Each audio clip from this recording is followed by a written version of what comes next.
Welcome to Shivering Timbers Dojo. Tonight we're going to talk about more about what I teach and what I'm teaching. Let's talk about Danzanryu Jujitsu. So Danzanryu Jujitsu was invented in the early part of the 20th century by Henry Okazaki out of Hawaii.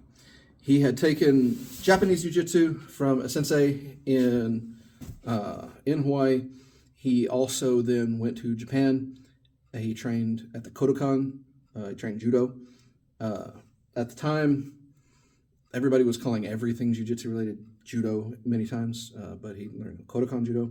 He also learned a bunch of other Japanese jiu-jitsu arts while he was there.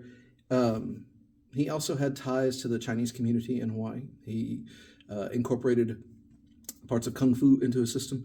He also incorporated Filipino arts and Lua, the Hawaiian fighting arts.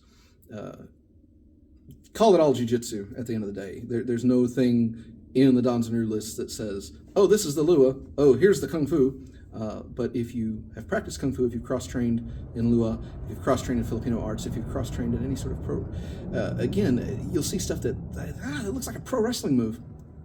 It is. It is pro wrestling moves before pro wrestling became the show business thing that it is. Not to say that pro wrestlers aren't super athletic. They absolutely are. Obviously, they're not doing a martial art. They're doing a martial display of prowess. But you can actually see some of the stuff in there that, has the more martial aspects. It's not just display. It's for defense. It is not a specialist art. So, Danzanryu Jujitsu has a bunch of what we call boards. It has a bunch of lists. The first one is Yawara. And Yawara can mean several things. It can mean the center line of your body is your Yawara. Yawara means soft, pliable, the kind of pliable that when a mango drops and hits the ground and you press on that spot, that's the Yawara part of that mango. That's Yawara. Yawara is also a very old name for Jiu-Jitsu. And Yawara is just how to get out of grips, how to get out of your standard grabs. Then you work on the Nage no Kata, which is how to throw. It has fewer throws than Judo. Judo has 64, Kodokan Judo has 64 throws. Kodenkan Danzanryu has 20. In the Nage list, you will actually see more throws later on as you go.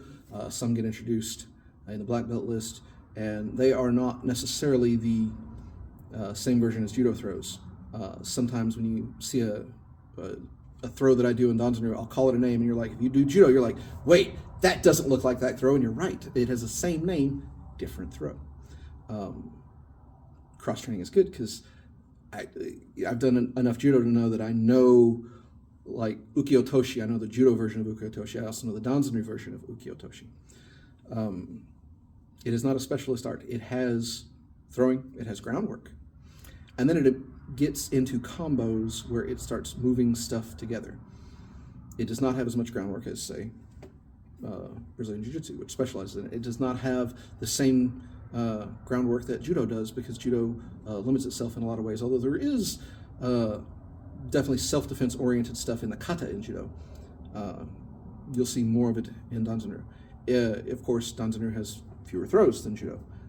It is not a specialist art. It is an art that covers a little bit of everything. There are weapons.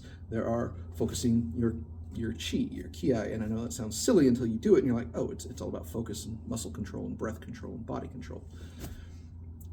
Danzanryu is a big list. In a lot of ways, it's not as big as Tadori. In a lot of ways, it's bigger because there are boards that are literally meant to teach. There's a board that is Keisatsu, literally meant to teach law enforcement. It's almost 100 moves in that. And it's kind of like the Tadori. It's mostly kind of stand-up stuff, what you do in a self-defense situation as law enforcement.